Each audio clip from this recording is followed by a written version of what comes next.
जज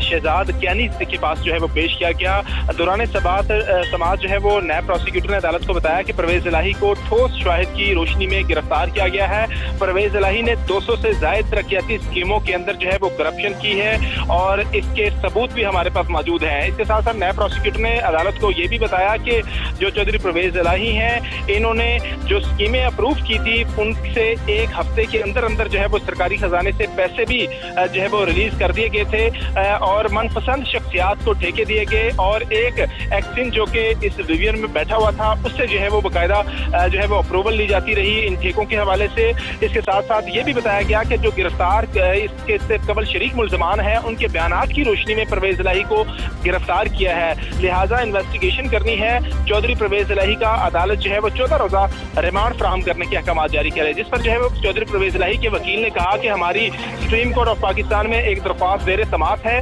हम उसके फैसले के बाद अदालत में जो है वो जिस्मानी रिमांड के मुतालिक अपने दलाइल देंगे। अदालत ने जो है वो कार्रवाई करते हुए चौधरी परवेज इलाही का 21 अगस्त तक जिस्मानी रिमांड मंजूर कर लिया है और इसके साथ साथ चौधरी परवेज इलाही के वकील ने अदालत से सदा की कि चौधरी परवेज इलाही को घर का खाना अलाउ किया जाए, जिस पर जो है वो नैब प्रोसिक्यूटर ने अदालत को बताया कि मुतल्लिका अथॉरिटी ने पहले ही परवेज इलाही को घर के खाने की इजाजत दे रखी है और उन तक जो है वो घर का खाना पहुंच रहा है। इसके साथ साथ परवेज इलाही की वकील ने उनकी अहलिया की मुलाकात की इस्तदा की, जिस पर नैब प्रोसिक्यूटर ने अदालत से मोहलत तलब की और कहा कि हमें इस पर मोहलत दी जाए, हम जवाब जो है वो बाकायदा अदालत में मुलाकात के हवाले